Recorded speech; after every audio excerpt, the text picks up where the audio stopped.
Sa pangalodi. So diata karon sa kikilo mga lodi. So padulong ta sa San Roque. Nagbaktas ra ta mga lodi kay para makita nato ang mga dalan gud no. Ha? Rough road mga lodi.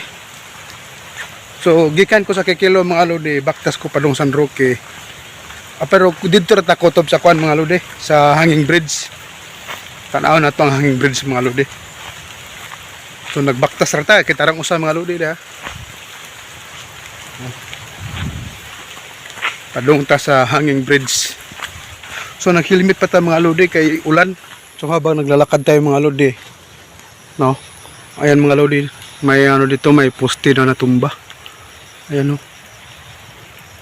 Awang ko kung may kuryente ba to. Kasi ayan no, natumba siya. Hindi ko alam kung kailan to natumba mga lodi. Kasi ayan no, hindi kasi ako taga rito.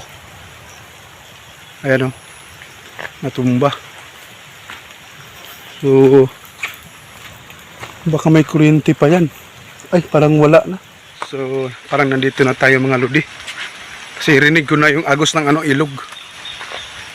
Rinig ko na. So ibig sabihin yan, malapit na tayo sa hanging bridge. Titignan natin yung hanging bridge dito kasi napakatagal na itong hanging bridge na ito mga lodi. Napakaluma na talaga. Nakakatakot na daanan ng motor. So tignan natin. So nakadaan ako dito mga lodi. Anong year pa yun? Tagal na siguro. Nasa mga 10 taon na. Nakadaan ako dito. So ngayon, tadaan ulit tayo dito. Naglalakad. So ito na mga lodi. Ayan. Ayan, hanging bridge yan dyan mga lodi. Tara, tignan natin. Medyo malayo din mula sa kikilo yung nilalakad natin. Yeah, nandahan lang kasi madulas. Ito mga lodi. Ayan. Ayan yung hanging bridge. Lumang-luma na talaga. So ito yung hanging bridge ng San Roque mga lodi. So nakakatakot mga lodi. Ang liit to. Tapos parang na siya mga lodi. Pag ganyan na siya Pag ganyan na siya. Nakakatakot siya daanan. Kaso napipilitan tayong dumaan dito mga lodi, lalo na pag may motor.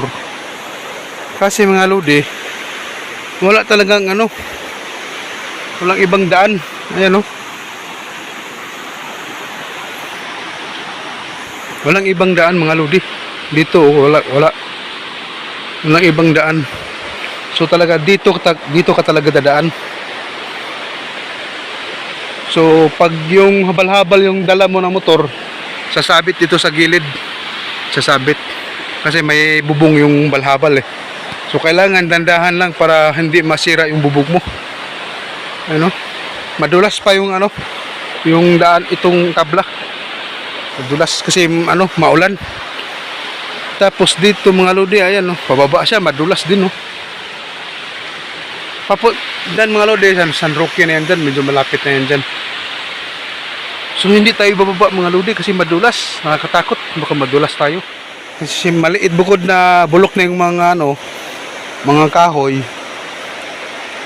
Yung niya, yung mga kabli-kabli niya, sira-sira na.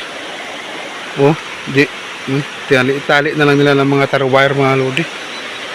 Tapos pababa na siya, pag na siya pag ganyan na siya, nakakatakot sa gitna, baka maputol. Kaya siguro bawal tsaka dito na bawal dito sabay-sabay na magdaan, baka bumigay. So hindi lang pala yun lang ang natumba mga lodi. Meron din dito. Ayan. Pero hindi siya masyadong natumba. Parang natabingi lang siya. Pero yung mga niya, ayan hindi ko alam kung ground ata to kasi yung live wire wala na, putol na. So wala na siguro tong kuryente. Ayan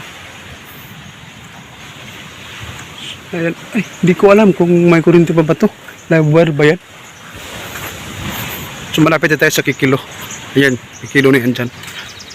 Ayan mga lodi Tabingi na siya mga lodi. So dalawang poste.